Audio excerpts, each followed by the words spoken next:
distinguished guests, welcome to another episode of Life on the Grid, hosted by Kobe Lambert from the Podium Finish and Joe Samdiego. Today's guest, Seth Eggert from Kickin the Tires. Musical guest, Lady Kazoo and Bunnypalooza. Grab some popcorn, make a drink, and enjoy Life on the Grid. Here's a beautiful look at the uptown Charlotte skyline from the WBTV webcam. Spooky season has arrived in the Queen City. Hello everyone, happy Halloween and welcome to another edition of Life on the Grid. My name is Kobe Lambert from the Podium Finish.net, and with me as always, Joe Samdiego. It's hard to believe that we're at the end of October already. November, December, and boom, 2021 is here. And here at the Grid Network, we're preparing to really take off next year and go to the next level in so many ways. Joe, we teamed up in the middle of May and we've definitely made a ton of progress since then. It's been truly remarkable watching us grow, learning so many new skills and building relationships all across the motorsports industry in multiple disciplines. And recently, we hit a major milestone with our YouTube channel. Joe, what's that special milestone and what does it mean to you? It's huge. We hit 100 subscribers back on Saturday. I mean, it was just a wonderful morning to wake up to. I know we were getting ready. We were going to talk about Formula One, MotoGP, NASCAR in Texas, and then, of course, the IndyCar Championship. And to wake up to see that news that we hit 100 subscribers, oh, man, that was just really awesome. I know I sent an email to you, Jessica, our co-host at Grid Live, Matt from the Grid World Motorsport League, and then our partner, Daniel from Racers, the Girls Behind the Helmet. It's just been really wonderful, and definitely it's just really been a wonderful week. Definitely want to thank, of course, all the viewers for watching, supporting us. Without their time watching our programs, their interest in the Grid Network has been really good. And then a lot of big thank yous as well. Of course, Matt from the Grid World Motorsport League for what he does. Jessica for her contribution of MotoGP, Formula One analysis on Grid Live. Daniel from Racers, the Girls Behind the Helmet. Of course, the two of us, them and us at the Grid Network, working together to bring Grid Girls. Been a very popular show. Really great. And then, of course, we had some special guests as well. Jack from Formula E Zone for Formula E Fest. We had Adam, a big Australian supercar expert, on Grid Live 2 weeks ago, streaming his expertise to the Bathurst 1000 pre-race. It's just been really wonderful. Great people around, and definitely just want to give a big thank you to you, Kobe. I know we started essentially Grid tonight. At first, it was just like, okay, I'm recording it, but then you agreed to be part of the Grid Network. Just been a tremendous amount of help. I mean, everything you've done has been really wonderful for us, really just making it where we're taking everything to the next level. And I know that when you joined me here recently, you got another incredible opportunity for yourself. So we're really excited for you. And essentially, not exactly in journalism, but more in public relations. We know that being a journalist and PR person are two completely different worlds. Can you tell us more about how everything sort of essentially fall into place for you? First and foremost, I want to say reaching 100 subscribers on YouTube has been absolutely amazing. I never imagined that we'd be able to get to this level. I understand too, a lot of other people who have YouTube channels, 100 subscribers may not be much to them, but to us that means everything. We definitely appreciate all of our supporters out there, and special shout out to our Patreon supporter, Colin. Colin, we really appreciate your support and glad that you've chosen to help us out here at the Grid Network. And it's really crazy because I never imagined before 2020 came around that I'd be doing live motorsports programming every single week. Because I mean, last year tried doing the motorsports mom by hour on my own Twitter/Periscope.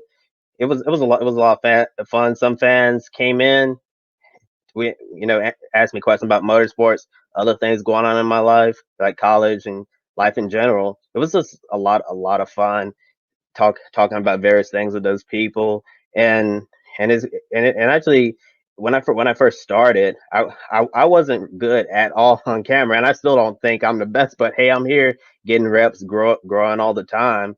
And but compared to the very first time I got on camera in August 2019, I've improved a lot, starting to feel a lot more comfortable. I remember being on the air, being scared to death, like literally shaking. And now it's all natural to me, and just been really a wonderful thing for me to watch myself grow in a year's time, because I didn't think that I was capable of speaking on camera, but I'm proving myself wrong and proving myself that I'm more than capable of doing this. And Joe, I really appreciate you giving me the opportunity to be here at Grit Network. Yeah, yeah, I remember the first time you asked me, I had to turn you down because very busy with school. It was at the end of the semester, and then you asked me again, and I said, "Hey, why not? I have a little bit of experience on the air." And then we did that for a show, had a lot of fun doing it, and then asked if I could come back, and then we did more shows of show after show, and then I'm like, "Hey, I love to be here full time," and that's where we are today, grown a ton. We've built a lot of relationships, and the most important thing is that it takes a team to make Grit Network work. And you mentioned all of our partners: Jessica at Paddock Inside, Matt White, Grit World Motorsport League, Daniel with your Grit Girls program, which is really taken off. Really excited to watch Grit Girls every Thursday afternoon at 12:30 p.m. Eastern time. And it's just been an incredible ride, and I'm sure we're going to be able to build more partnerships down the road. And I know you asked me about my PR opportunity. I'm not going to really go into specifics yet, because right now I'm basically auditioning for a potential full-time role in 2021. But all of this started last year, actually. I was asked to go to Charlotte Motor Speedway and meet with a group of people, because they'd seen what I'd done on Twitter, covering all the NASCAR races and all of that. And basically what they told me, that they really wanted to help me out, because they felt like I had a lot of potential to do well in the motorsports industry, particularly NASCAR. And we've kept that relationship for over a year now. And all of a sudden, an opportunity come up for me to do some PR work for a NASCAR Xfinity Series driver. And yeah, yeah, and it was just really cool. My first race actually was last weekend at Texas Motor Speedway. And I gotta be honest with you, Joe. PR is definitely a lot different than journalism, because when I'm covering the entire field as a whole, I'm keeping up with everybody, but and, yeah, mostly the front runners and all of that. But when you're doing PR, you're assigned to one driver and one driver only. So instead of providing information for for the entire for the entire field as a whole, you're responsible for more specific information with that one driver. It was just a lot for me to take in, because I had my laptop up. I had the driver Twitter's account open, trying to get all the hashtags, tag all of the sponsors and all of that, and then listen to the radio, make sure I'm not missing anything. And it was really difficult for me to be able to distinguish the crew chief and the spotter.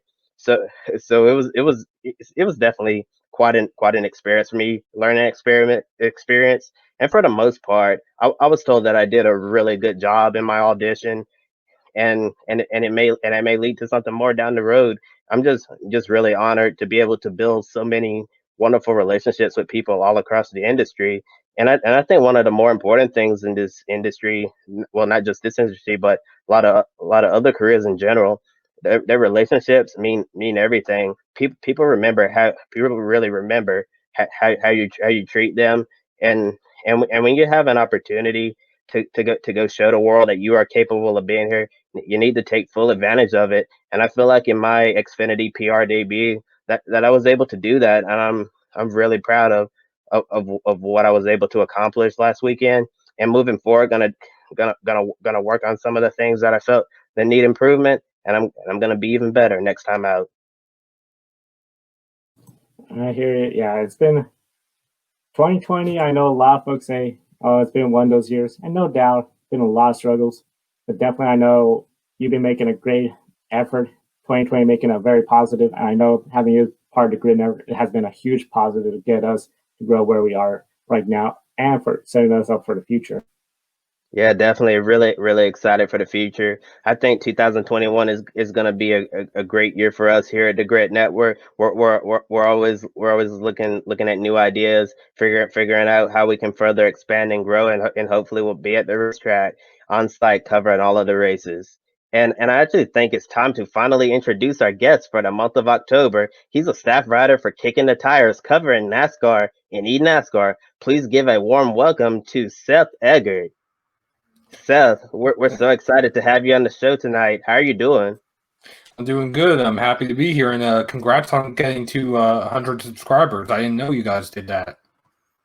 Thank you. We really appreciate it. It's been a long journey since the middle of May when NASCAR returned at Darlington. That's basically when Joe and I started working together, and we've definitely built up a lot of chemistry here on air.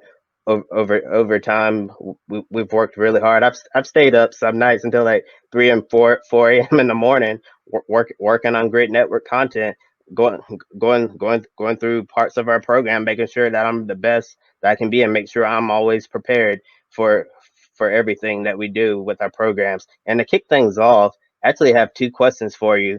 Number one, how's life been treating you nowadays? And number two, are you surprised that we're a week away from completing the 2020 NASCAR season without any major changes since the season restarted in May? I'll answer the second question first. A little bit of a surprise, yes.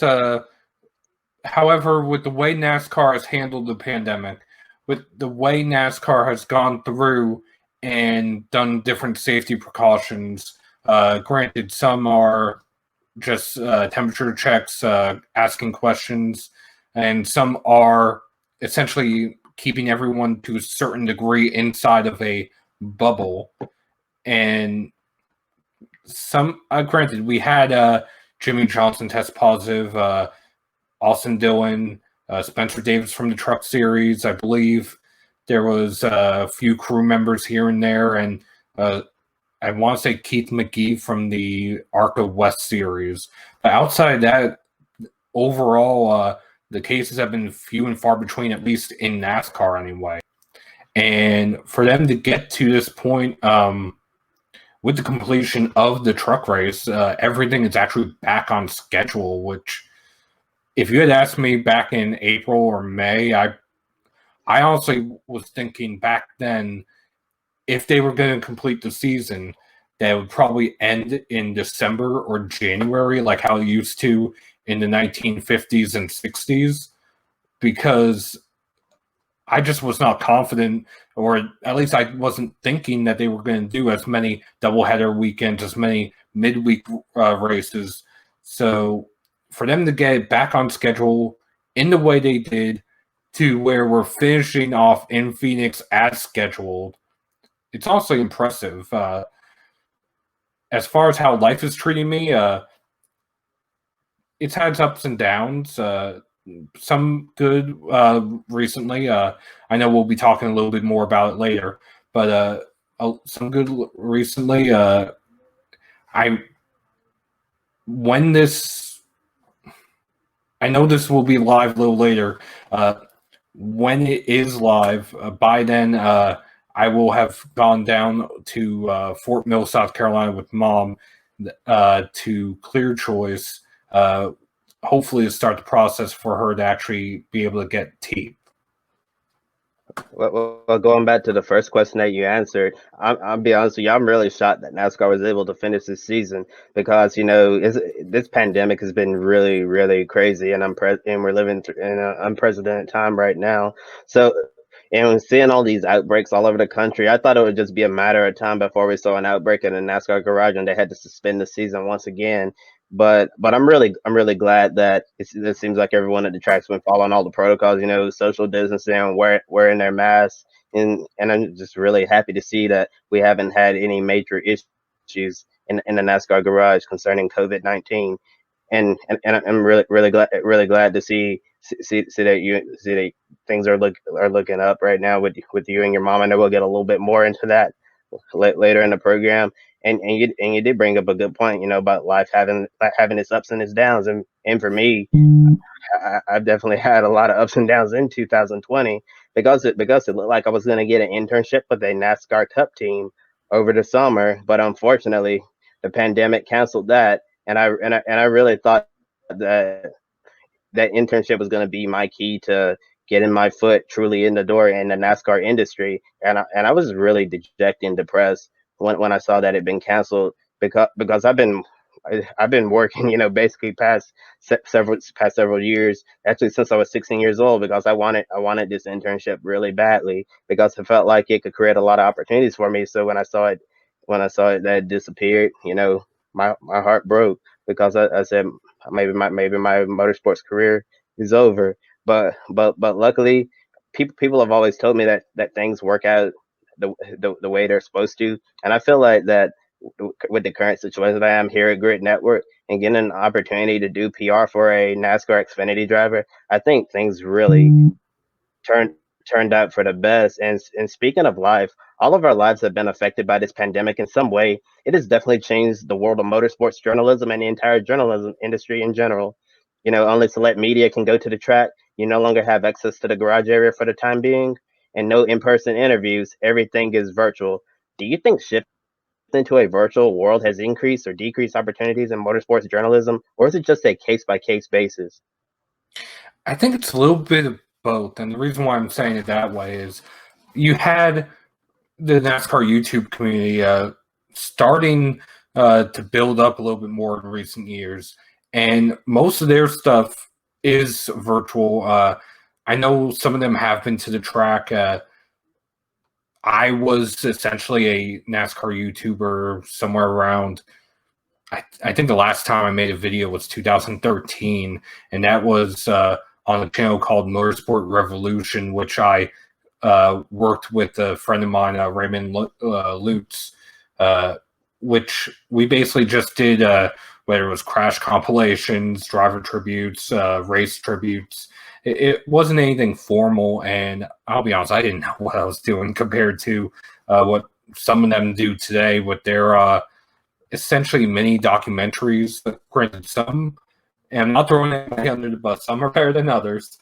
Some need to work a little bit.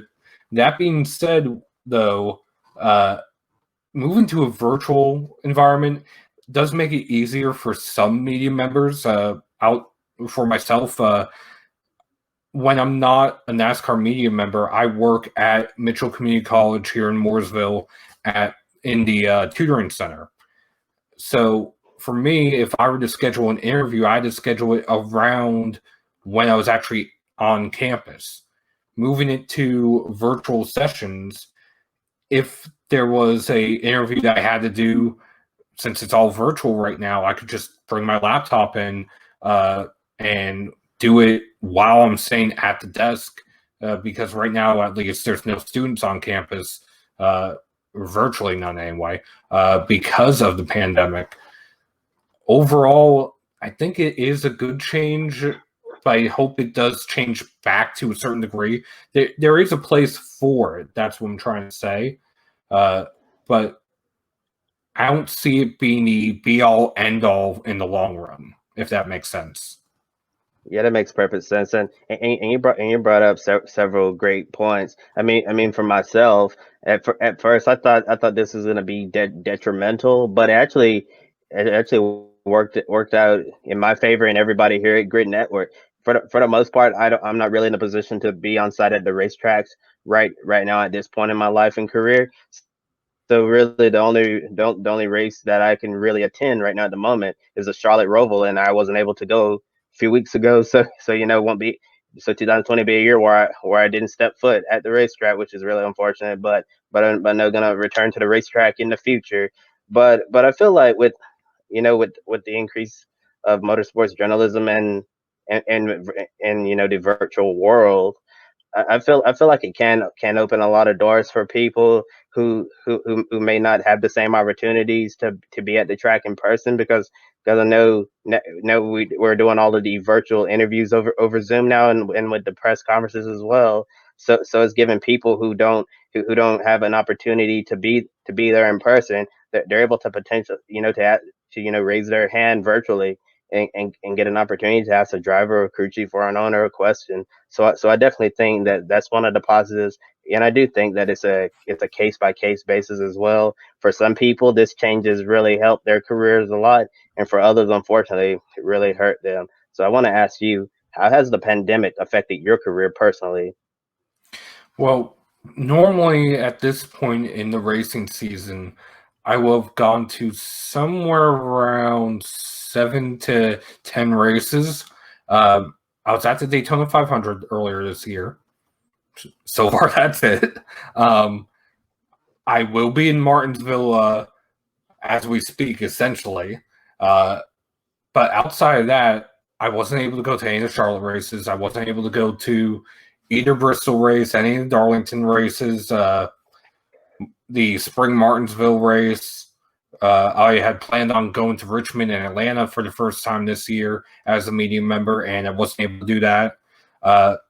However, covering eNASCAR and iRacing, the esports side of motorsports for Kickin the Tires, I've been able to actually expand a little bit because before this year, I wasn't covering any of the esports. The outlet I was with was not interested in covering esports. So between the eNASCAR iRacing Pro Invitational, the IndyCar iRacing Challenge, the Euro NASCAR had an iRacing league, the W Series had an iRacing league, the WeatherTech WeatherTech series had its iRacing series. So there was a lot to cover, even during the pandemic, at least for me during the shutdown. And there were moments in which I was writing 8, 9 stories a week on iRacing, whether it was the Coke series, which is the NASCAR sanctioned esports series, or the various fill-in ones to pass time during the pandemic. And there were a few moments in which it was very tiring because it was a lot of late nights, at least for some of the series, because the Euro Series was based on European time, the same with the W Series, and then you had the Saturday Night Thunder Series, which was Friday and Saturday nights, which sometimes weren't ending until 9, 10, or well, they were starting at 9, so they weren't ending until like 10:30, 11, or even midnight, if not later, at least at Talladega anyway. So there were a lot of races that I was able to cover in a sense virtually. I'm still covering the Coke Series even this week. They're at Texas, and they're in their playoffs now as well. So for me, at least, it kind of opened doors a little bit because I was able to cover so much that even though this is my first year covering the eNASCAR series and esports, that I was able to get a little bit more of a foothold than I would have been previously. Granted, I've been a part of that community to a certain degree in one way or another since 2011. Some of my former teammates, when I first joined iRacing, some of my former teammates are now Coke Series drivers. Malik Ray comes to mind. He drives for Joe Gibbs Racing on iRacing. You have Colin Keister, who drives for Roush Fenway on iRacing. So I've been around it in one way or another, just never actually covered it traditionally until now. Way back when I used to cover the IndyCar series that iRacing had, which I did that from 2012 to 2015. And that I did not know what I was doing back then. That was my first journalism gig. I definitely have come a long way since then. Well, I'm really glad to hear that well, with this global pandemic, yeah, what's going on in the world right now is a major tragedy, and we'll remember it for the rest of our lives. But but on a personal level for you, I'm really glad that something good was able to happen, during a time, filled with a lot of sadness. And and I do think that it's a great thing that you were able to expand your horizons, not going from NASCAR coverage and then been able to adapt and cover eNASCAR. I've been keeping up with eNASCAR quite a bit. Probably not. I'm not into it like as much as I was during the shutdown, I still keep up with all of the iRacers and the championship. Been a lot of fun to watch those races. Those drivers, they really put in a lot of time and effort to make sure they're on the top of their game. And we'll get a little bit more specific into NASCAR later in the program. And I know you mentioned that you work at Mitchell Community College, and I'm curious, what subject do you specialize in tutoring? Well, I can tutor over 40 different classes. More specifically, I can. It's better that I break it down. I can tutor 13 different math classes. I can tutor, I want to say about the same number of English classes. They kind of combined some of the developmental English classes, so I don't exactly remember how many that they have. But I also tutor or can tutor intro to biology, psychology, sociology, chemistry, interpersonal communications, intro to communications, state and local gov, American gov, intro to computers. It might be a better question. What don't I tutor? I don't tutor Spanish, although I could, and I don't tutor world religions because I cannot follow the religions of India. When I took that class, that one section, unfortunately, I just did not understand. So I'm not comfortable tutoring that to someone if I don't understand it. Wow, you definitely cover a wide range of topics there. I don't know how you do it. I would not be able to do anything like that. But on the bright side, it really just shows how intelligent of a guy you are, and I'm sure the students you work with really appreciate your expertise in those subjects. And Seth, we know you're a member of Kicking the Tires. Jerry Jordan has quite the operation over there. I've read several of your articles. You're definitely an excellent motorsports journalist. You do a good job live tweeting the races, whether it's NASCAR or eNASCAR, providing fans with useful information that they're looking for on each race day. What's been the biggest accomplishment of your career so far? Well, the biggest accomplishment, at least for me, I would say just being able to do this. I mean, I'm not trying to be vague, and I'm not trying to duck the question. It's just 5 years ago, I had 5 years ago, the outlet I was writing for, iRacing News, which was what I covered the IndyCar series on there with. iRacing did away with that. I went to Popular Speed for a little bit as they're in their developmental journalist program. I learned a little bit, but not a lot. And unfortunately, with family things, I had to back out of that. And then in later that year, in December, I started doing like almost like a blog in which it was a on this day in racing history type deal. And I'd pick a random race that happened that day, however many years ago, and try to dive deeper into it using racing reference and other references. And I happened on a post on Facebook in the Tribute to Fallen Racers group from Adam Tate, who was at the time, one of the editors at Tribute Racing, now Motorsports Tribune, and he was looking for a NASCAR writer, and I was like, I'll give it a shot. And I messaged him. I sent him and Joey Barnes, the owner of the site, some of my articles. 2016 Atlanta was the first race I wrote for them, and from there I spent the next 3.5 years or so with them until late last year when I joined Kickin Tires. But if I had to pick one specific thing, there's a handful of stories that the way I wrote them and the way they came out that I absolutely loved. Over at Motorsports Tribune, there's two. I wrote about Jesse Iwuji's ARCA debut, that he was the first U.S. Navy veteran to actually race an ARCA, which at the time was the case, and that blew up. I mean, I'm pretty sure that crashed the site, which that in part was a little bit of the Dale Jr. effect after Dale Jr. found the article and retweeted it. But after that, I wrote a piece for their feature, Remembering a Champion. I wrote on Jason Leffler on for the 5th anniversary of his passing.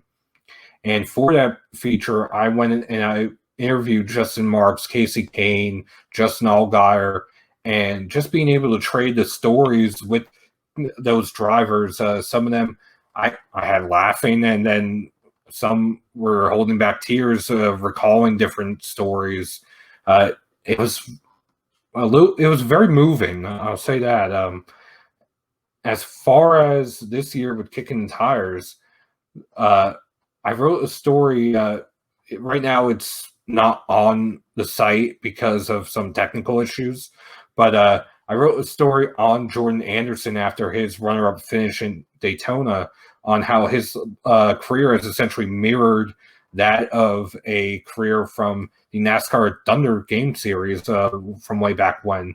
And it was, I've had a few people, some of my friends, Jacob Seelman from Speed Sport, Peter Strahler from TSJ 101, and fans just say that was an incredible piece. I wish it was back up right now. They updated the server, and apparently that one disappeared along with a handful of others. So hopefully that'll be back up soon. But otherwise, I would say the biggest accomplishment so far, I was able to cover the first Roval weekend, and honestly, I've been able to do stuff not just eNASCAR and NASCAR related. I went this year. It's not happening, unfortunately, because of the pandemic. But I've covered Stocks for Tots, which is the North Carolina Auto Racing Hall of Fame. They do every year. They have for the past 30 years or 31, in which they have drivers past, present, and future sign autographs for fans during the off season at NASCAR Technical Institute. And that's all to raise money for SCAN, which is, or the Iredell County chapter of SCAN, Stop Child Abuse Now. And that has some of the stories, whether it's from Don Miller, who founded the North Carolina Auto Racing Hall of Fame, some of the stories from some of the drivers that I've met there, and also where it's for a good cause. I want to say last year, because I was talking to Don Miller actually somewhat recently at his Hall of Fame here in Mooresville. I think they raised, if I remember correctly, somewhere in the neighborhood of $1 to $1.5 million last year alone. And take that into 30 years, that's somewhere around $30 million that they've raised for that charity. Yeah, definitely some incredible stories right there. And I know, we've been talking about all of the things that you've experienced so far in your career, but looking to what's to come, is there anything that you haven't accomplished yet, but dream of doing in the future? Well, for one, I've not been to a road course, a traditional road course. I've been to the Roval, I've been to the Daytona road course. I've never been to a purpose-built road course. So I'm hoping that if the pandemic, hopefully is under control this time next year, that I could go and cover Road America or COTA.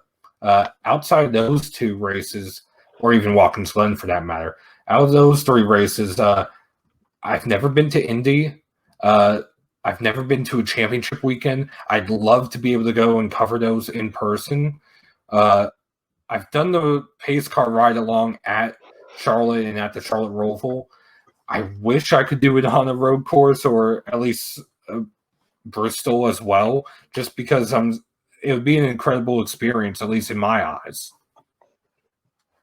Yeah, definitely. That sounds like it'll be an incredible experience. And also, I got to do a pace car ride at the Charlotte Roval as well. I had Jeffrey Earnhardt driving my group around. Same here. When he drove my group around, he gets to the backstretch chicane, and he's like, "Oh, I should do this." And he goes and he buckles up going through the chicane. Yeah. And we went through the backstretch chicane. It was the original chicane that they had. Yeah. The really fast one. And when he hopped over the curve. Yeah, the really fast one and the really tight one. Yes, and everybody in the car was screaming "turtle, turtle" every time he jumped over one of the turtles. It was a lot of fun and really crazy. And also for me, I dream of attending the Indianapolis 500, 24 hours Le Mans, Rolex 24 at Daytona 500, and I also like to go to a NASCAR championship weekend and also a Formula One Grand Prix race. I don't know which one yet. Probably the Belgian Grand Prix because I really love Spa Francorchamps. But yeah, it was early when speaking with a lot of other motorsports journalists in the industry. They they really have a long bucket list of races that they want to attend. Oh, and also before I forget, I want to go to Bathurst at Mount Panorama, either the Bathurst 1000 or the Bathurst 12 hour. That's one insane track. And I selfishly wish that we could run a NASCAR race there at some point in the future. Maybe an off season all star race. Well, they did used to have exhibition races during the off season in Australia at the Thunderdome, also in Japan at Suzuka, Motegi. So I kind of wish some of those would come back at least once, just to try it, so to speak. Personally, I'd love to see take the NASCAR cars over to Europe and run them, whether it's at Spa or at I wouldn't say Le Mans because I think that would be too much, but at Spa, at Brands Hatch, or maybe down to South America to Interlagos in Brazil. Just give it a different flavor. Show the sport to some other fans because there are fans all around the world that maybe haven't gotten a chance to see a NASCAR stock car in person. And for whatever reason, they may not be able to see one unless it comes to them. Yeah, definitely. I think it would be a great idea to see NASCAR, go more international in the future. I understand they're trying to bring costs down, and that would obviously bring costs up quite a bit. But hopefully, or yes, Well, I was going to say, I could see maybe Canada, whether it's Canadian Tire Motorsport Park or Jacasa Motor Speedway. I could see them maybe because to a certain point, they're just across the border. It's not a major cost compared to going over to Europe, over to South America, or somewhere in Asia or Australia.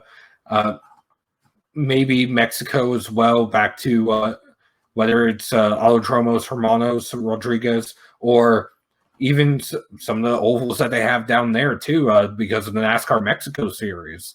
A lot of people forget that the NASCAR does have international series where it's the Wayland Euro Series, the Pinty Series up in Canada, or the Peak Mexico Series. A lot of people don't realize that, and are actually ovals outside the U.S. that are run somewhat regularly. Yeah, definitely. I've checked out some of the action in the NASCAR Mexico series and also the Pinty series as well in Canada. Lots of great racing both north and south. Really enjoy watching the Pinty series stock cars race on the street circuits.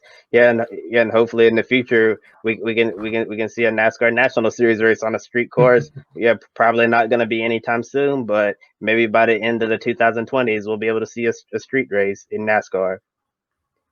I wouldn't be surprised if we see one maybe in 2024 after the next gen car, the next gen engine, maybe even after a new manufacturer, who knows. But I wouldn't be surprised to see one. Personally, I would think if we do see one, it would probably be tied in with IndyCar, whether it's at Long Beach, whether it's at St. Petersburg, or even now the Nashville Grand Prix, or the one in Toronto.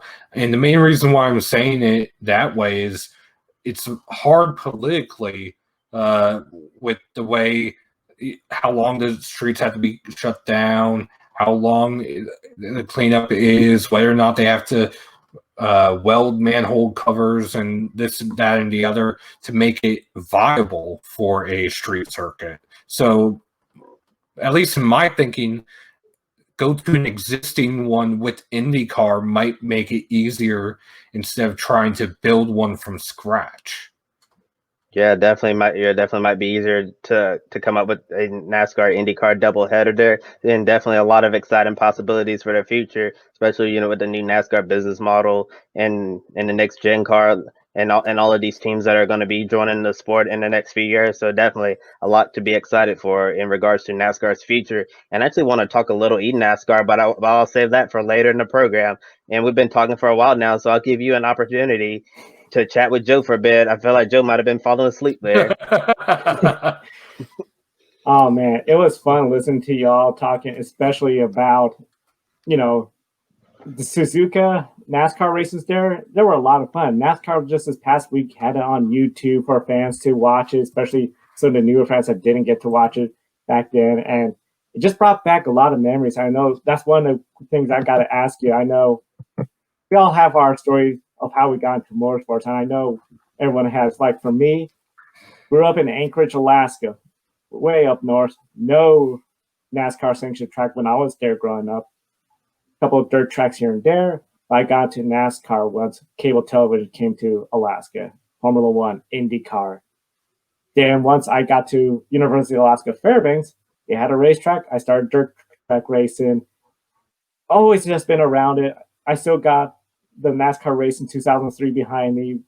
One of my favorite simulators. Of course, now that's essentially the iRacing group. Yep. So South Carolina for school, first NASCAR races there, saw Charlotte, Darlington, all that. And now it's just always been a passion of mine. And now it's just sort of led to the grid ranking, which we rate drivers from Formula One, Formula E, NASCAR, MotoGP, IndyCar, Australian Supercar World Rally Championship. Always been fun. Now we're expanded to this grid network.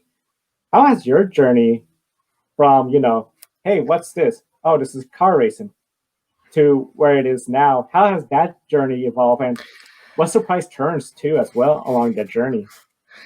Well, mine was essentially going to be a 3-part story. It might be a little bit of a long one, but I have to start with my grandparents on mom's side.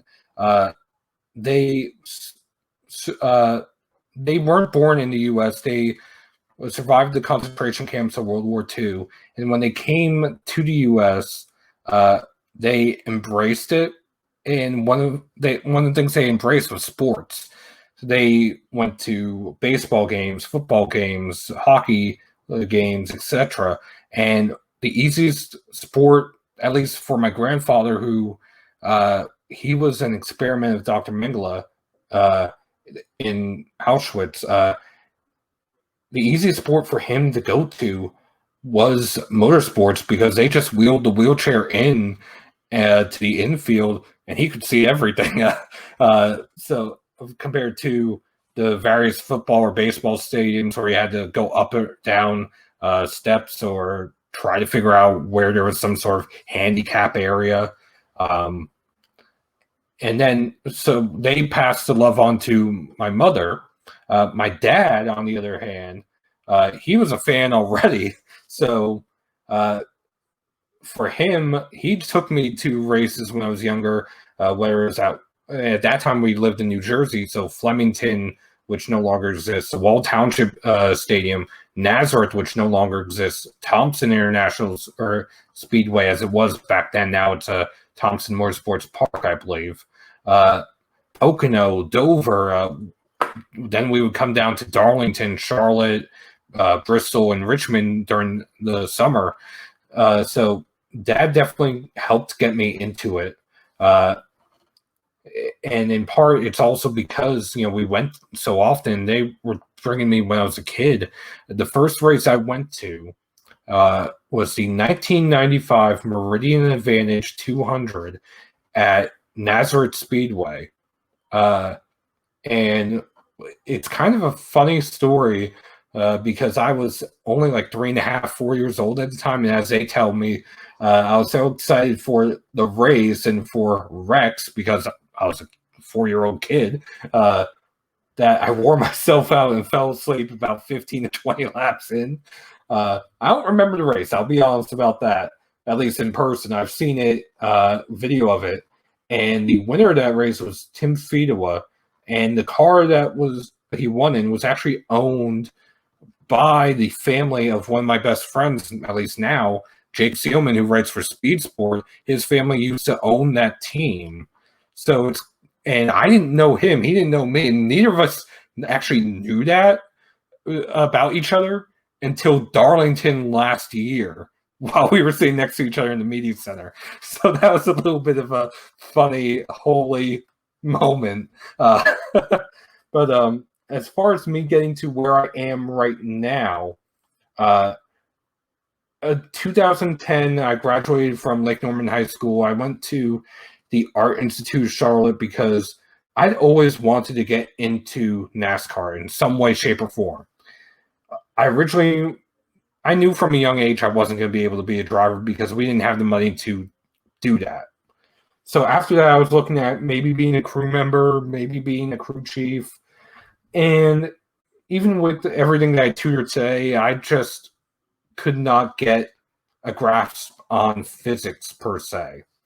So once I kind of brushed that aside, I thought maybe video editing, because at that time I was on YouTube quite a bit, on that Motorsport Revolution channel that I was talking about. And I was already editing videos, so I was like, maybe I could go and be a producer for Fox or NBC or something like that. Well, went to the Art Institute of Charlotte. Honestly, for me, that's one of the biggest mistakes in my life. From there, I went to Mitchell Community College, and I changed my degree from digital film editing and design to history. At that time, the NASCAR Hall of Fame was opening up, so I was thinking maybe I could apply my love of history at the NASCAR Hall of Fame. And while I was at Mitchell, I got in iRacing. I joined the motorsport simulation with a little help from Dad, who got me the Logitech at that time Driving Force GT wheel that I hooked up to the computer. And while I was on iRacing, I wasn't the best. There wasn't a lot that I was able to do with the computer I had. I basically had a very basic computer. It was one literally bought off the shelf from Best Buy. And so I couldn't afford to get all of the extra cars, all the extra tracks. And some of my teammates at the time said, why don't you go and write for iRacing News? Because they were going off to college. They weren't going to have time to do it because of the college they were going to compared to me being in community college.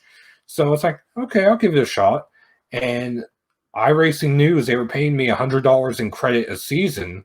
So I did that for about 4.5 years, give or take. And from there, I kind of fell in love with writing. So because it came so naturally and so easy to me, granted, I look back at those articles and I'm horrified at them compared to now. But long story short with that, iRacing is essentially what drove me into journalism and to where I am today, because it was some of that got me to Tribute Racing and Motorsports Tribune. And then last year after the Roval race, the Xfinity Roval race, I went to go to grab dinner, and because of the construction in Charlotte, I couldn't go to an Italian restaurant that I wanted to go to because you couldn't make a right out of the Speedway. So I just went straight over to Olive Garden over by Concord Mills and ended up bumping into Jerry Jordan and a few other media members, joined them for dinner, and Jerry was talking about eNASCAR, and I was like, hey, I came from that, right? And he was like, let's talk about this. And about 2 weeks later, I joined Kickin Tires. Wow, it's amazing how fate sometimes works like that. Whereas, yeah, I mean, and I remember Concord Mills. I remember that area. There's a huge mall. There's the Olive Garden. It's like, oh my gosh, amazing. Yeah.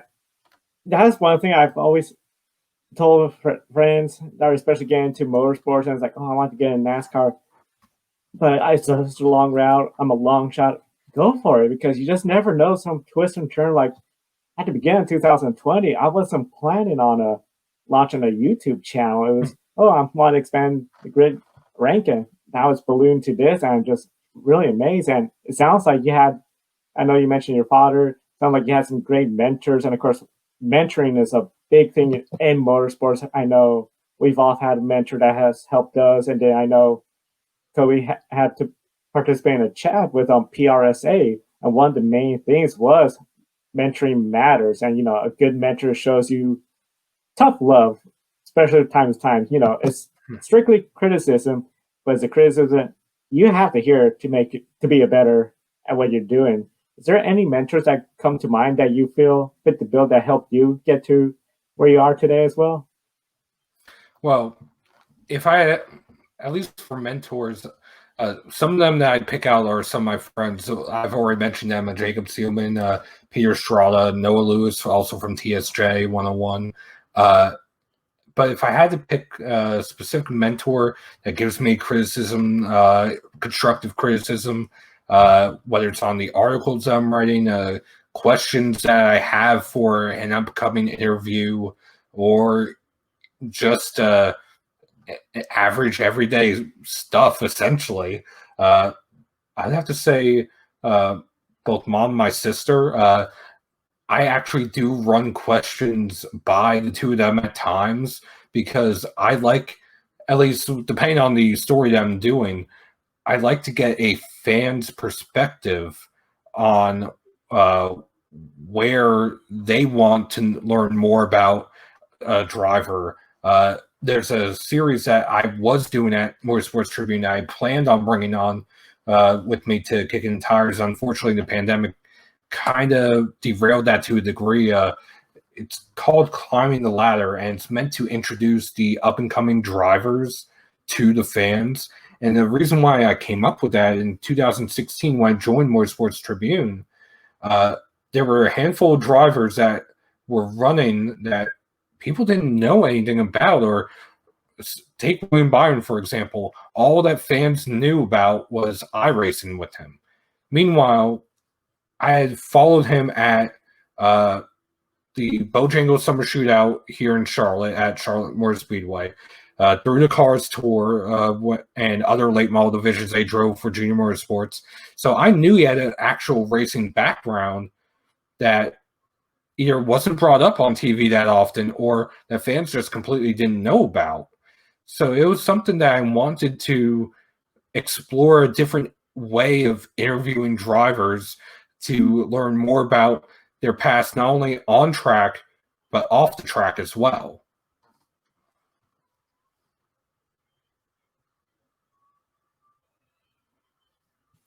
That is an amazing piece you share. I know essentially when it comes to William Byron, a lot of people know him from, iRacing. Now he's in the cup level.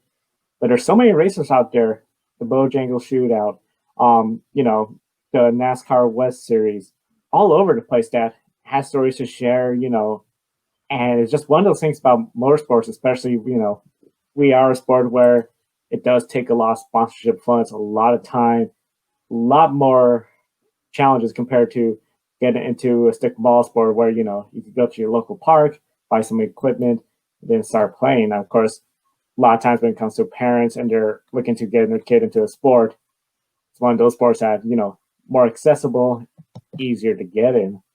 Now, with that said, before we get into our next topic, I definitely want to thank you for giving us permission to discuss something that for some folks to make them comfortable. And we encourage everyone watching to be sure to follow Seth on Twitter at Seth EGGERT91. You know how much he cares about your mom. I mean, essentially, it's every mother's dream to have such a caring, hardworking son, just like you. Now on Twitter, you document some of the tough times that the two of you had experienced. If you're comfortable, can you go into some of the details of the story? Yeah, well, to a point, it starts with my grandparents, as I said, because they survived the Holocaust, and we are Jewish, and in part, that's one of the reasons why I have such a close relationship with my mom and with my dad, just because we're so family oriented. After my grandparents survived the concentration camps, because of the malnutrition, my grandfather being an experiment with Dr. Mengele, when they moved to the US, they didn't know each other and they had met here, and they were told they were never going to be able to have children. then there was this fertility drug. I think it was called DES. I would have to actually go back and look. I know there's a much longer Latin scientific name for that I can't pronounce, but my grandmother took that, and they didn't know that there were all these different side effects that come with it for the child.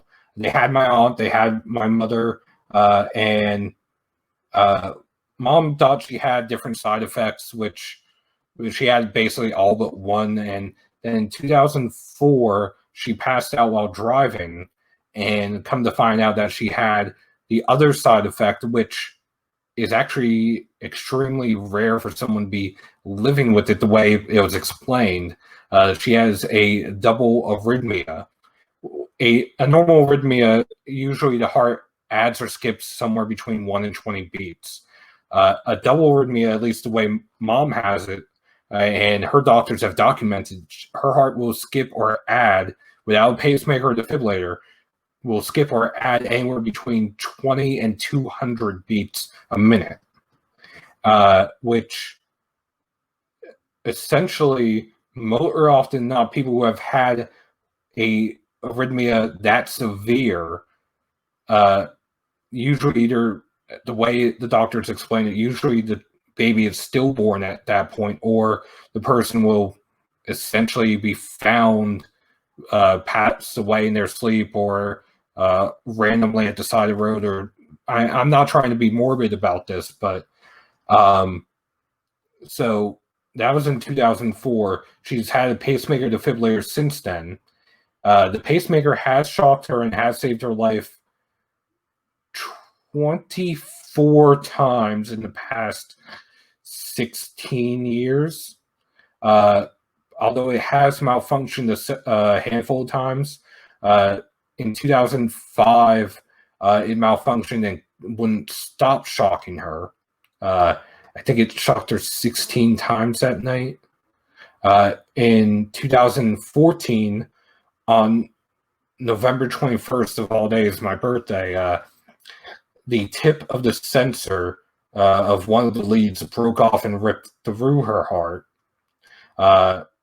She ended up getting rushed to what was then called CMC Maine. Now it's Atrium Maine in Charlotte. She was given somewhere around a 5% chance of surviving and a 10% chance of, as they say, being viable off the table.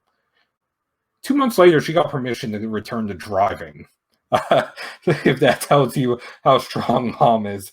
But because of all the meds she has to take, because of the heart issues, her teeth started rotting, and in 2018 they all had to be extracted. So I've been trying until recently to raise money to actually pay for mom's dental implants, because when the oral surgeon we went to first quoted us $10,000, which we didn't even have that to do that.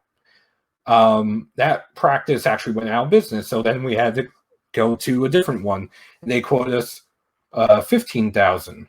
Well, they're the ones who end up taking mom's teeth out, and they make dentures that they didn't fit, so we had to pay for new ones, and then they still didn't fit, so instead of adjusting the dentures, they worked on mom's mouth and this and that, so we left them because we weren't happy with them, and we bounced around until we got the Clear Choice a few months ago, and mom is a candidate for permanent dental implants there. It's like $52,000 or so, which we didn't have that either. And I've had a GoFundMe running, or had one running, since 2018. And we had only raised somewhere around $2,600. One of the main things I've learned in the past 2 years is never burn bridges and never ignore family. My uncle finally agreed to help us pay for the dental implants. So by the time this is up, we will have been to Clear Choice to for the second appointment. This one is to actually make the mold for the teeth, and the GoFundMe is no longer needed. Granted, I'd used a lot of that to pay for the dentures that unfortunately didn't fit. There's still $300 left over, which once Mom is squared away, I plan on taking that $300 and donating it back to Victory Junction. And the main reason why I'm choosing Victory Junction with that, a lot of people who have helped me and who have donated work in the industry. Christopher Hinchcliffe, who is the brother of James Hinchcliffe, NASCAR Chasm, Steve Lovender from Trading Paints and NASCAR.com, Parker Klingerman, Mike Snyder, Bozzy, I don't know how to pronounce your last name, Bozzy, so I apologize, but from Haggerty and other media members. So where so many people in the industry have helped out, I want to give back to the industry in some form. And Victory Junction makes the most sense because years ago, my sister was the third member of Adam Petty's fan club. She actually found her ID for that in the garage the other day, packed away. So to get back to Victory Junction, to a certain point where some of it all started way back when, just seems like the best idea. Thank you for sharing that story. And definitely, I know all of us here at the Grid Network will be thinking about your family. And of course, definitely Twitter will be fun for updates and sharing, because for any person, taking care of their parents, especially, I know my dad, he's getting up in his 80s as well. We're all trying to, hey, Alaska's too cold for you. You should maybe consider somewhere warmer now. But been there since 59 and doesn't want to leave home too. But definitely, I know you got the entire motorsports community, including all of us here at the Grid, wishing the best for your family, because yeah, you're all wonderful people and you've got a great family there, and definitely thinking of you all. I know Kobe definitely would agree with me on that as well. Yeah, definitely. Well said, Joseph. I've read just about every tweet you've posted about your mom, and I know you're a good-hearted, strong person, and your mom is super lucky to have you. Keep up the excellent work, buddy, and be well. Thank you. In addition to her teeth, I know we actually went to her cardiologist last week and learned that her pacemaker defibrillator is actually on recall. So we're going to have that replaced at some point later this year too. But she's strong. Granted, and when I say strong, I mean strong-willed in this case. She's been through a lot. There's a lot that I haven't said that I'm pretty sure if I did say that, she would probably not speak to me, so to speak. But I mean, one of the reasons, and Kobe, I know we were talking a little bit before this, how I was trying to find a picture to help promote this. I just don't take a lot of pictures. I get that from Mom. And the reason why Mom doesn't take a lot of pictures, at least she's never really talked to me about it, but I think it has to do with my grandparents, especially because where my grandfather was an experiment in the concentration camps, all the photos that were taken of them. There's a story that Mom has tells me of the time, or one of the times that she and my grandparents and her sister went to the beach, and her and her sisters stopped counting at 100 scars on my grandfather. So it's something that I think just comes from family history. And between some other things related to my sister, I just haven't been the most social person until the last year and a half or so, I'm trying to be more active on social media, try to keep everyone updated on NASCAR, and I'm trying to bring a little bit of my personal story in with it just to be more relatable. I've actually said this to a few people. I think I may have one of the more unique stories, not just of how I got into NASCAR, but one of the more unique stories that they may have heard in general. Yeah, definitely, Seth. I've been listening to you and Joe talk, and really enjoyed listening to your story and all the ups and downs that you and your mom have experienced together, and it's been absolutely remarkable, and it just shows how strong of a woman she has been able to overcome all of this, and you there right by her side every step of the way is one of those wonderful stories, and I'm really glad that you decided to come here on Grid Network on our Life on the Grid program to share it with us, and I'm sure all of our viewers are going to enjoy and listen to your stories as well. Yeah, thank you for letting me share that story. Between stuff that my sister went through, which again, I talk more about mom. I don't talk about my sister that much, and it's not for a lack of trying. It's just my sister is very private with her stuff. Again, like I said, we're Jewish, and again, my grandparents survived the concentration camps in 1998, and I actually did write about this for Motorsports Tribune on when NASCAR announced their Rise to Win campaign, which was against bullying and other discrimination, racism, and other acts. My sister in 1998 was actually beaten in middle school by two twin girls. And the main reason why they beat her, and they beat her with a metal chair in class, was because she's Jewish. And find out basically through the trial months later, which is still ongoing 22 years later for reasons that I'm sure I can't talk about. Come to find out, their grandparents or grandfather was the person in charge of my grandmother's camp.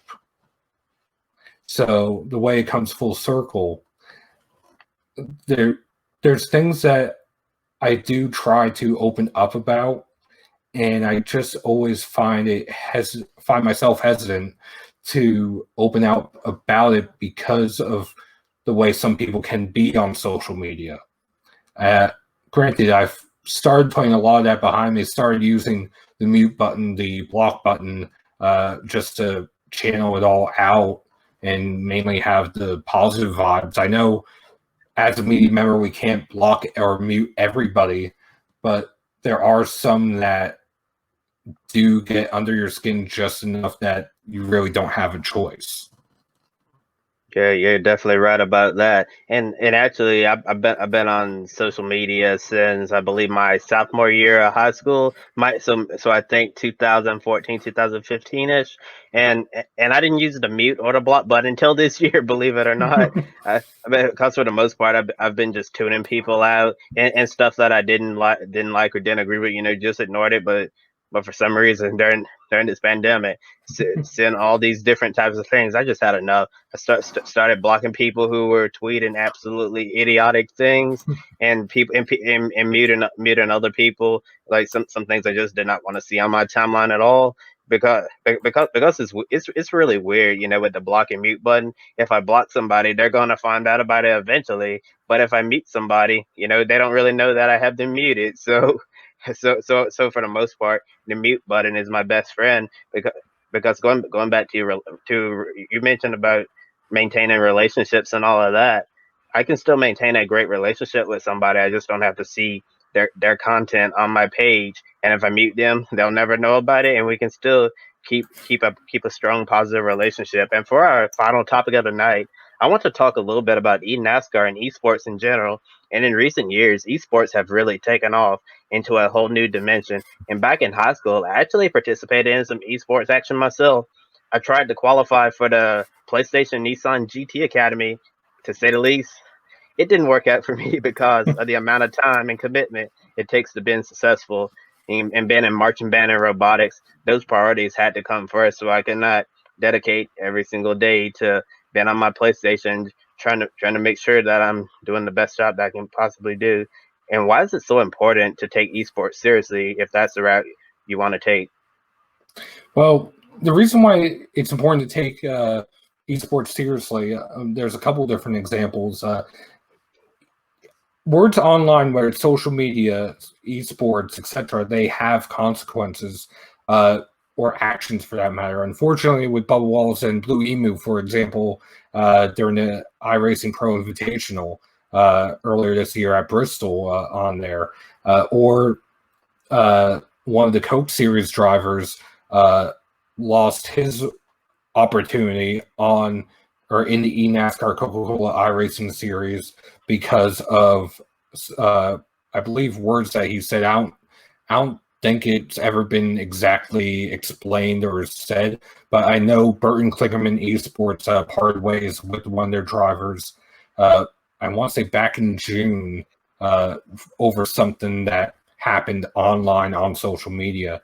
That being said, as far as it being taken seriously, you have these huge industries around Call of Duty, around Fortnite, around Overwatch, and you also have these different entertainment industries popping up, whether it's IGN, Rooster Teeth. I could keep listing them on and on. The Yogs Cast overseas in the UK, which they all do either esports or they all have entertainment based around video games. Which, if you or I had been talking about this maybe 12 years ago, even 5 years ago, I'm not sure either of us would really have expected it to blow up the way it did. But for iRacing, at least in particular, for iRacing, it's the only one where, and I'll quote Anthony Alfredo on this, that you could go from sim to reality. And the main reason why is that iRacing is that realistic, R Factor as well. Both of those are so realistic that you can take what you learn and apply a good deal of it, not all of it, because you're not going to be able to learn that seat of pants feel on iRacing or on R Factor. But you can take a good amount of what you learn from iRacing, from R Factor, and apply it to the real world. You can't do that in Madden. You can't do that in Fortnite, which is essentially a fantasy game to a certain degree. You can't do that in Overwatch. Maybe a little bit in Call of Duty if you go into the military, or Counter-Strike for that matter. But at least for motorsports, the esports world is so specialized that anyone who gets into it, and it's very affordable to get into it too, that you could, in theory, take those skills and apply it to the real world. Like I said, I joined iRacing in 2011, and I just had a basic subscription.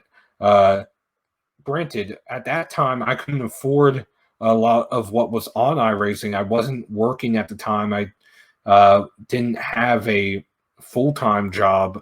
I basically was just going in and volunteering as a delivery boy at a friend's restaurant and getting tips from there.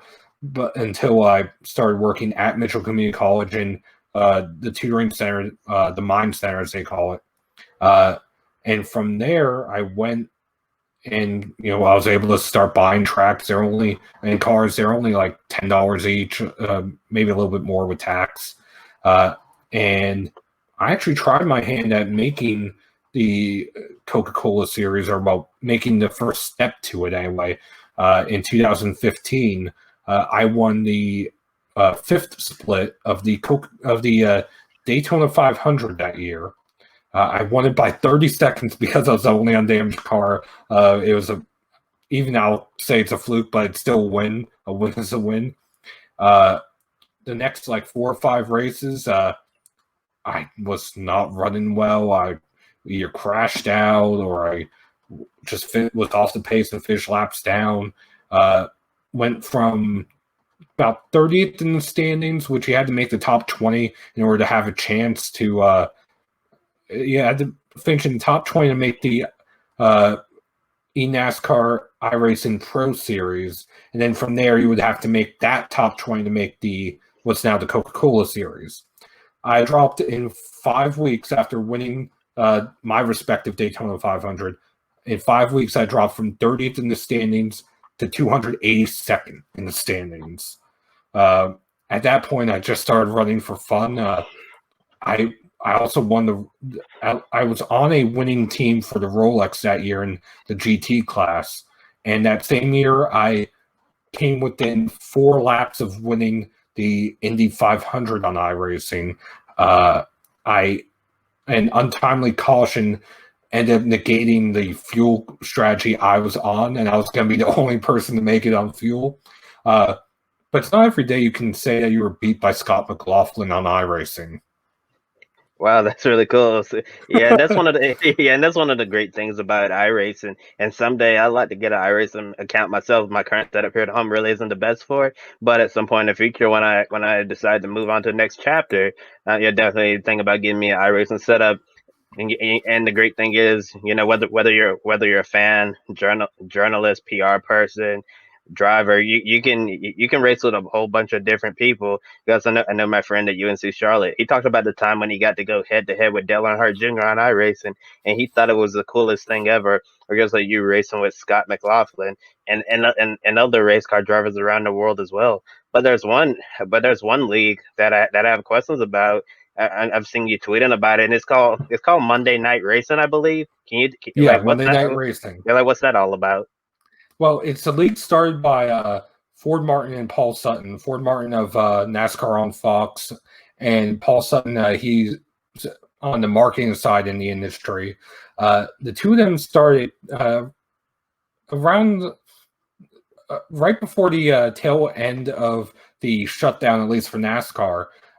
We had all competed in a race that the Big Green Egg had put on called Media Member Madness, which was on iRacing. We were all running top 5 until Dylan Welch kind of wrecked us. But that's neither here nor there, and no offense to you, Dylan. I know part of that was me bouncing off the wall into you, but they started, and it was originally just a fun league that they were going to change the car every week. Similar to what Kickin Tires did with the lower half dash, which was something else we did during the pandemic. It was just a fun league at first, anyway, in which we would take a random car and a random track and put them together. And 1 week it would be, say, the 1987 style cars at Daytona or Talladega. The next week, super late models at Nashville. Another week, IndyCar at Indianapolis. Then Porsches on the Daytona road course. It was something to keep everyone on their toes, for one thing. And we started having a handful of drivers pop in, Regan Smith, Bobby Labonte. Then the names started getting a little bit bigger and a little bit more professional. Landon Castle, Parker Klingerman, Ricky Carmichael, Chad Reed, Jeff Green.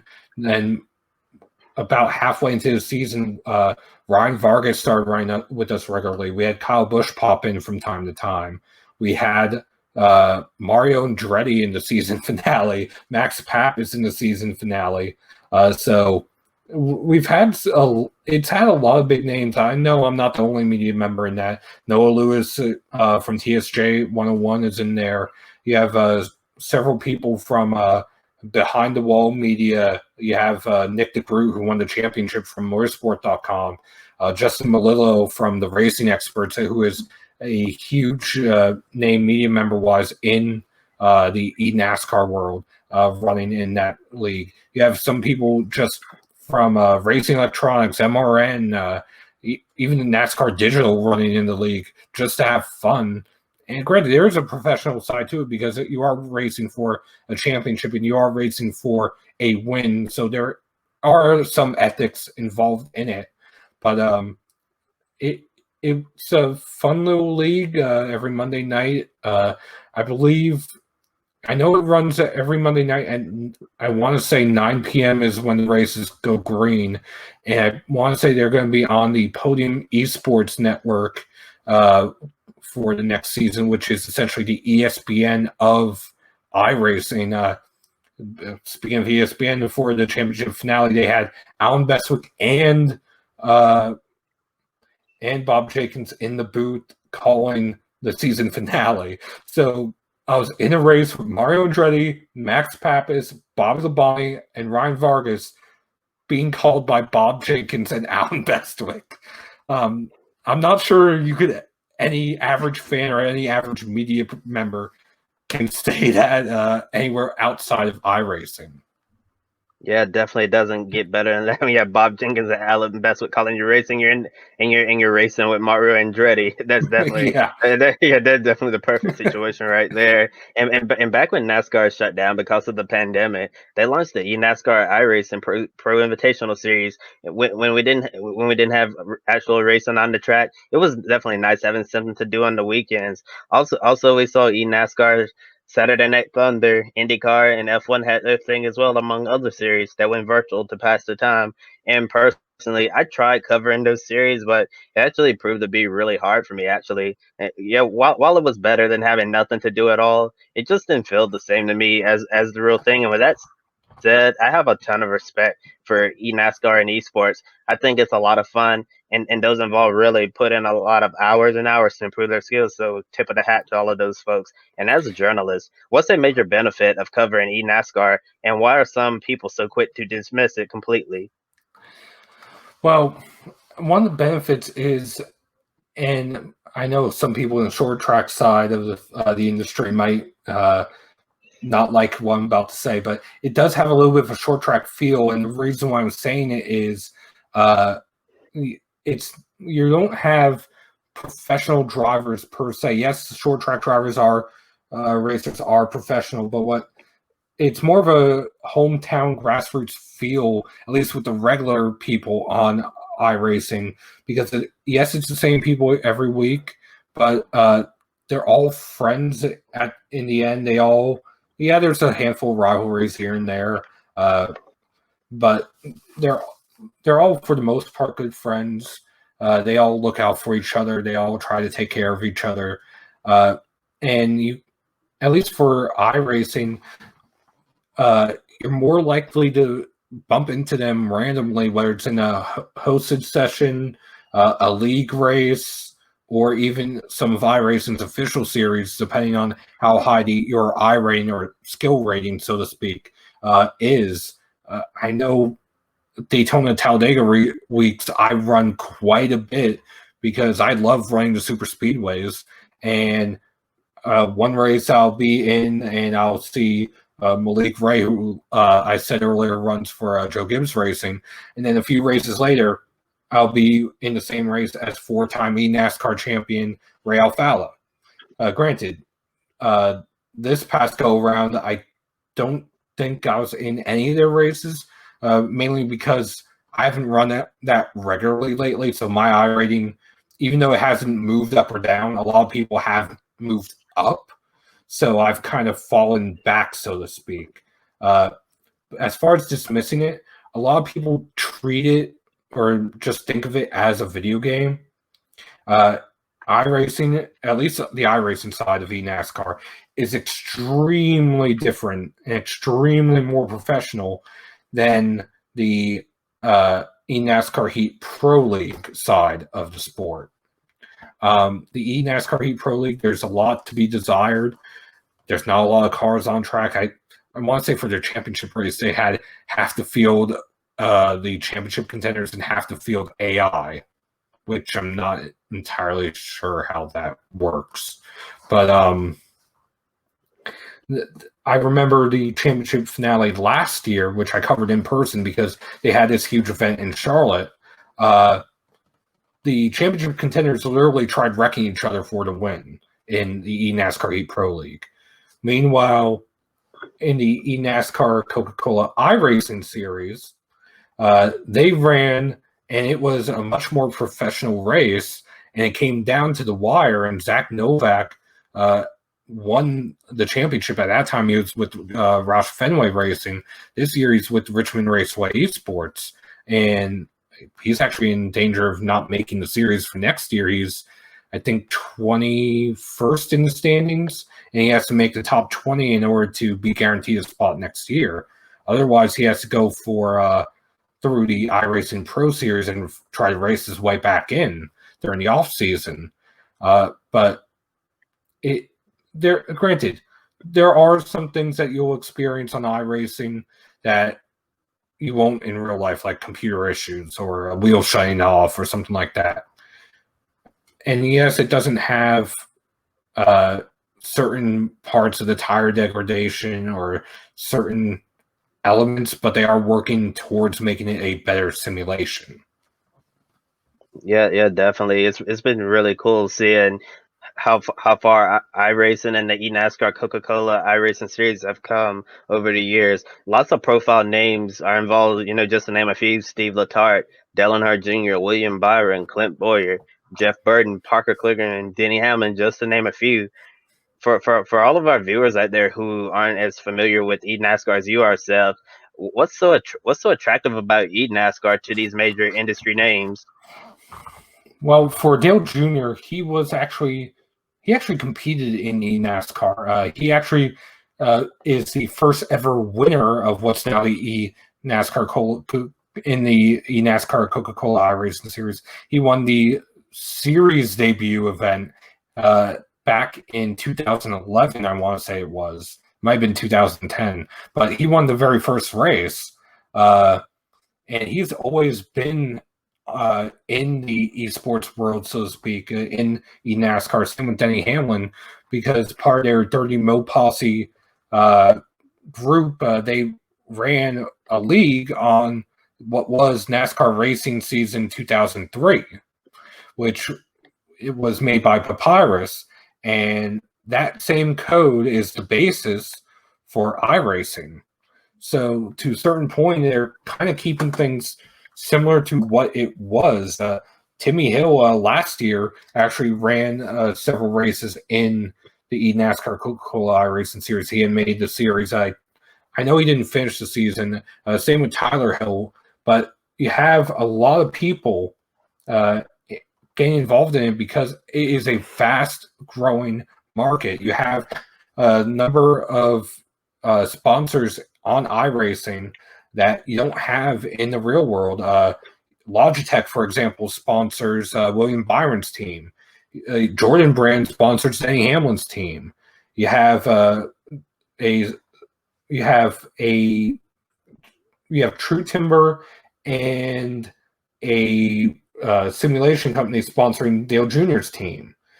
And I can keep going, at least for the real world teams that are based in the series, whether it's Stuart Haas, Roush Fenway, Joe Gibbs, JTG Doherty. They have their real life sponsors sponsoring in the eNASCAR series. The Wood Brothers have a NASCAR specific sponsor. So you have kind of a blend of a real world industry on iRacing in which you have different marketing arms, some focused on gamers, some focused on the casual fan. Yeah, and it's been really awesome, seeing, as I mentioned, watching eNASCAR iRacing grow from where it was a few years ago to where it is today. And although there's been so many highs, and great things happening here in the virtual world, there have been some people who have not really appreciated what's going on. And I actually remember a tweet coming from modified racer Doug Kobe back on January 10th when he said, I quote, "Today on social media, Justin Bonsignor and I saw people who drive race cars on computers having media days announcing sponsorships in quotes with Junior Motorsports and hanging out with Denny Hamlin on Lake Norman makes real race car drivers want to puke." What would you say to that statement that Doug Kobe made? Honestly, if they're not having, I don't want to bash the modified drivers. They are good drivers. I'm not going to say anything that way. But as far as the eNASCAR world and them getting their own media day and stuff like that, other esports also have their own media days. They also have their own sponsorships. I'm going to take Landon Huffman, for example. He a part-time Truck Series driver. He actually founded an esports company called Total Advantage. They have an arm in the eNASCAR world. They haven't made the Coca-Cola series quite yet, but they are in the World of Outlaws series on iRacing. And they also are in other forms of esports, whether it is Fortnite, Call of Duty, Counter-Strike, etc. And the people that are in the other arms of that company, they have their own media day. I mean, it's not something limited to eNASCAR, for one. Same with the sponsorships. But at the same time, I understand the frustration that he may have had, but yes, eNASCAR, I believe, has a $300,000 purse, which $100,000 goes to the champion, and then it's broken up incrementally to the rest of the drivers in the series.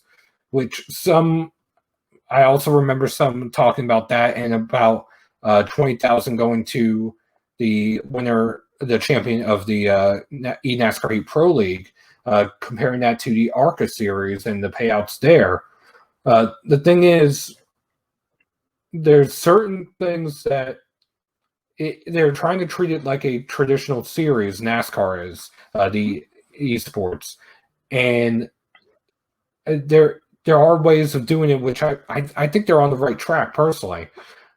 As far as Doug Coby, Justin Bonsignore, I know there have been a few other drivers in NASCAR, in F1. I remember a Formula E driver actually lost his ride because he had a esports specialist run on his account, attempted to run it without anyone knowing, and got caught. It's not meant to compete with the real world. It's meant to be an addition and essentially a support to a certain point to the real world. Because take IndyCar, for example. You have the IndyCar series, and then you have Indy Lights. You have the various Road to Indy series.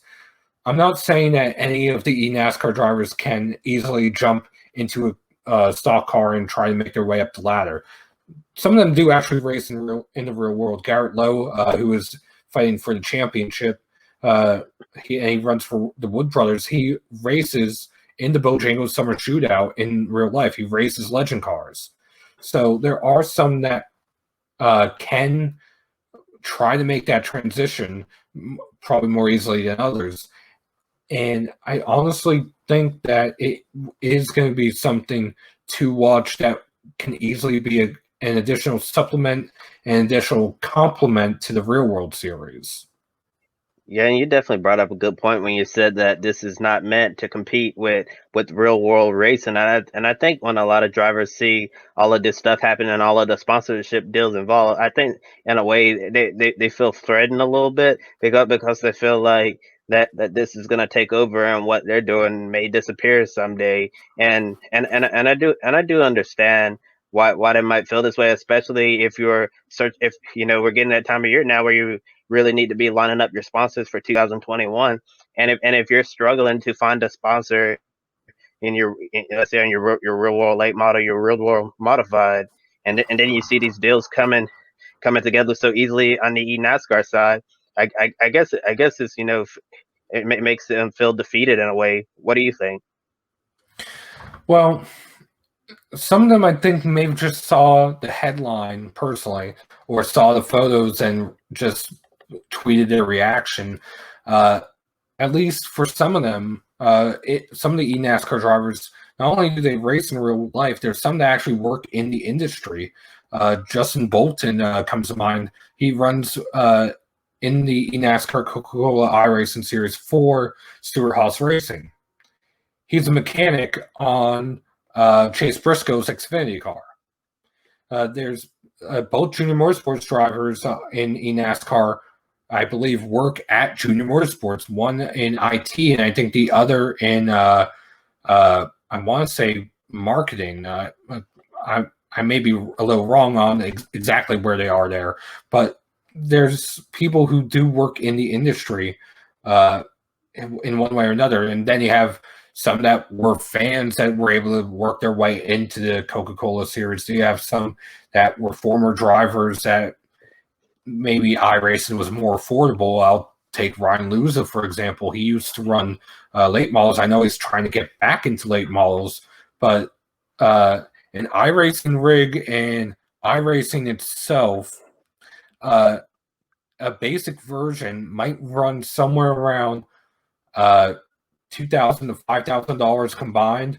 That's the wheel, the rig, the computer, and everything on iRacing. Which compared to a late model, which might run a couple tens of thousands of dollars, might be more affordable, especially since there's, aside from cleaning the computer and antivirus software, there isn't a lot of upkeep with iRacing.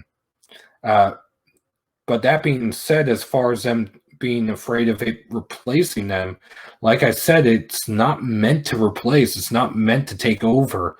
It's meant to be an addition. And I know Parker Klingerman has expressed his hope to be able to go and take his team from the simulation world to reality. I know you have Denny Hamlin's team to a degree jumping from sim to reality because Jordan Brand is a sponsor there. Michael Jordan is the one who's co-owning the team with him for Bubba Wallace in the Cup Series next year. And it's the 23 and 32 on iRacing. And I believe Bubba's driving the 23 based on the teaser video that they dropped last week.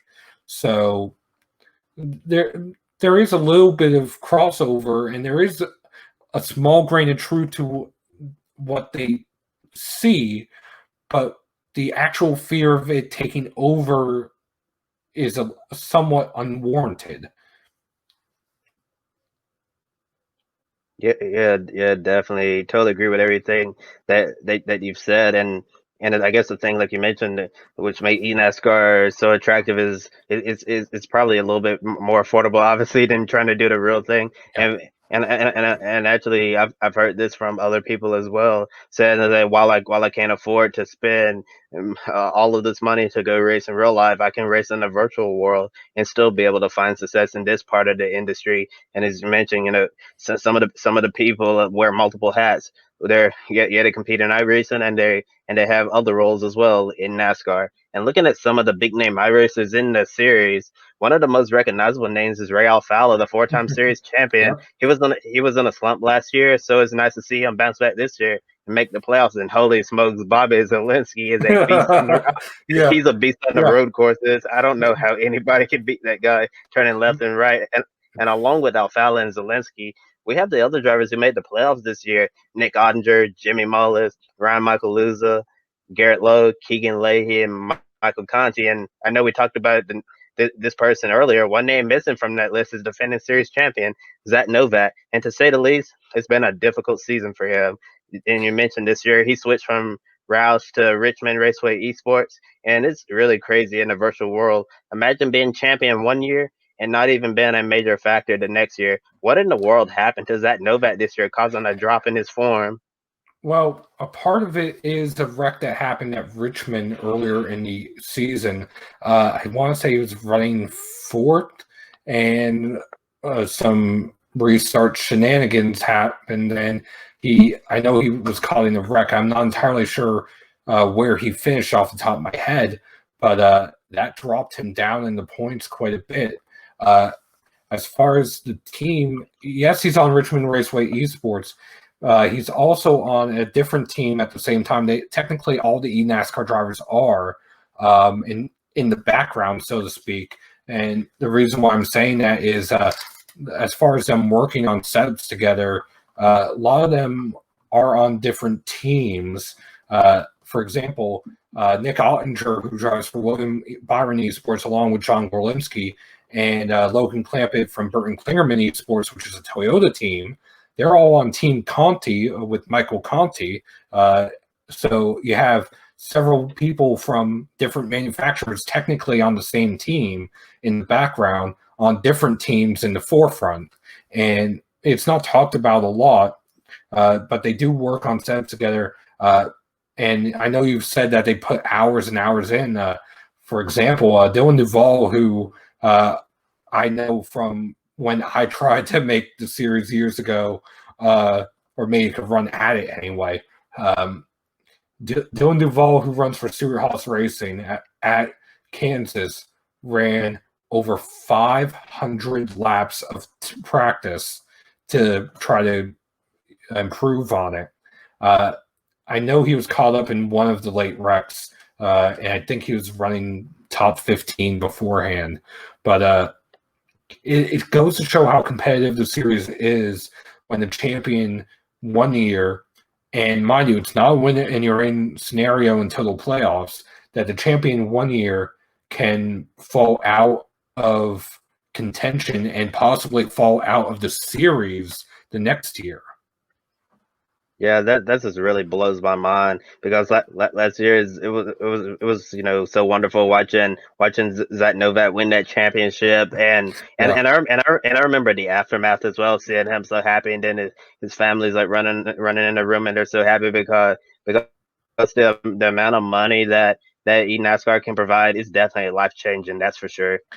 And the one thing, at least in previous years, I don't know if it's happening this year because of the pandemic, but in previous years, the winner of the eNASCAR iRacing or the eNASCAR Coca-Cola iRacing series would go on and get a test session with Rev Racing I want to say it was Rev Racing in the Legend car, and in a late model from at least last year's Canada's Best Racing Team. That was the name of the team that brought the late models.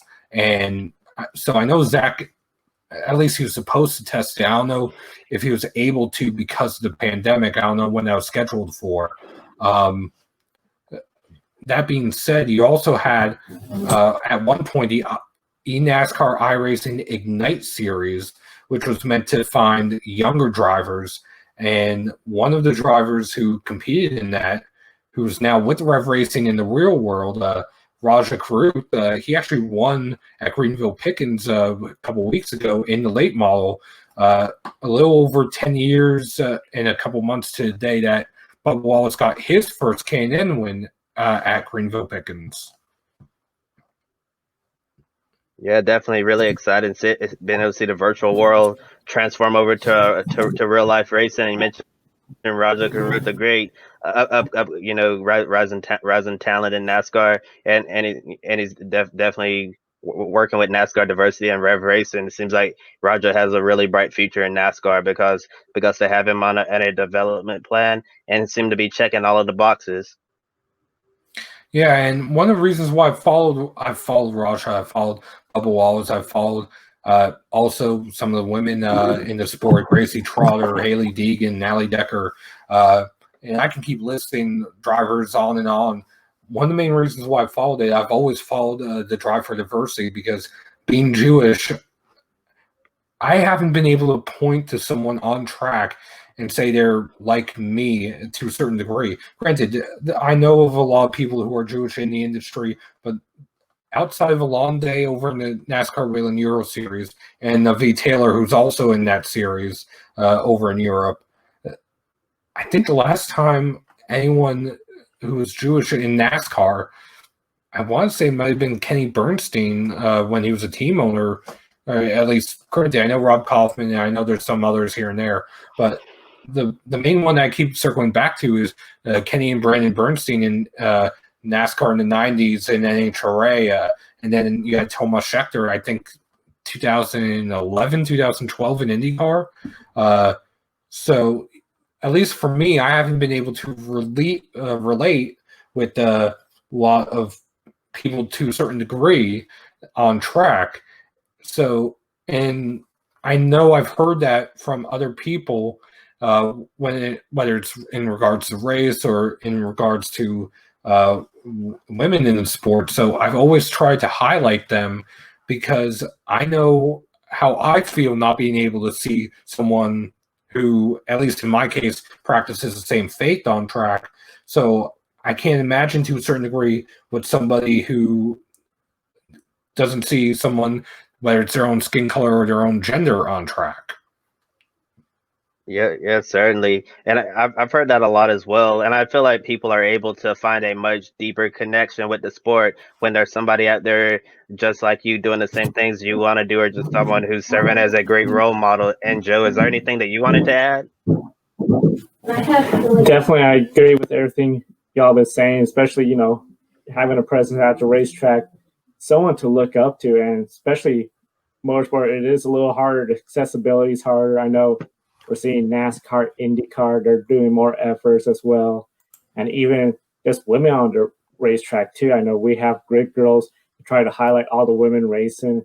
So definitely it's one of those things where a lot of room for improvement. I know we're definitely getting close on time. Definitely, Seth, any final words before we go off the air today?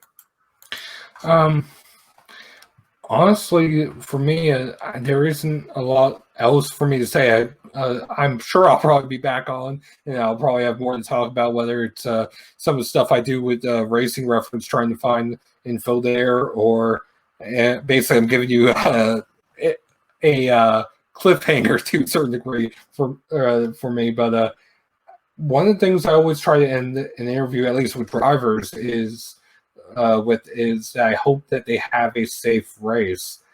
And the main reason is being in this industry, whether as a fan or as a media member for as long as I have, I've seen what can happen, whether it's unfortunately Dale Earnhardt Sr. at Daytona, Adam Petty in Loudon, Dan Weldon at Las Vegas, or even just drivers getting hurt like Kyle Busch at Daytona or Eric Almirola at Kansas several years ago.